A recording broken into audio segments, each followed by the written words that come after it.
সবাইকে good morning, শুভ সকাল। সবাই কেমন আছেন? আমরা ভালো আছি। আবার নতুন একটা দিন শুরু হয়ে গেল, আবার নতুন নতুন চিন্তা। তো চলে এসেছি রান্নাঘরে, যেহেতু বাবা ঘুমালেই তো আমি রান্নাঘরে আসি কাজ করতে বা রান্না করতে। তো আমি এখানে আজকে করছি আলুর পরোটা। তো আলুটাকে আমি সিদ্ধ করে দুটো শুকনো লঙ্কার সাথে ওটাকে মেখে নিয়েছি প্রথমে। তারপরে হচ্ছে একটু পেঁয়াজ ভেজে আলুটাকে দিয়ে তার উপর দিয়ে একটা ম্যাগি মশলা দিয়ে দিয়েছি, আর সামান্য নুন দিতে হয়। তো ওটাকে ভালো করে মিলাতে হবে, ভালো করে একটু জ্বালিয়ে মিলিয়ে নিয়ে তারপরে এরকম রেডি হয়ে যাবে পুরটা। দেখতে খুব ভালো লাগছে না? আর আমি কিন্তু এটার ভিতরে একটু জিরেও দিয়েছি পেঁয়াজটা ভাজার আগে। আর এখানে আটাটা বাবুকে বলেছিলাম মেখে দিতে, ও মেখে দিয়েছে। আর আমি হচ্ছে এখন বেলে নেব।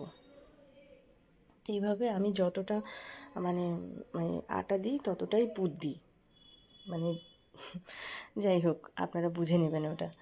তো পুরটাকে এইভাবে ভেতরে দিয়ে তারপরে বেলে নেব। পুরটা বেশি দিলে খেতে ভালো লাগে, আর এটার সাথে আর কিছু লাগে না, এমনিই খাওয়া যায়। সেই জন্য আলুর পুরটা একটু বেশি দিতে হয়, তাহলে আর কোনো কিছু দরকার হয় না। তো অল্প তেলে এটাকে ভেজে নেব। অলরেডি আমার ভাজা হয়ে গেছে, নামিয়ে নেব। আর খেতে কেমন হয়েছে সেটা আপনাদেরকে জানাবো। আর খেতে হলে বানাতে হবে।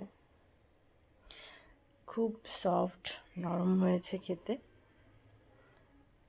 খুবই নরম। যখন খাবেন তখন বুঝতে পারবেন, আমি খেয়েই বলছি। আর সবাই ভালো থাকবেন, সুন্দর থাকবেন, সুস্থ থাকবেন। আমার ভিডিওটা লাইক করবেন, কমেন্ট করবেন, শেয়ার করবেন। আর সবাইকে থ্যাংক ইউ। সবাই খুব খুব খুব ভালো থাকবেন।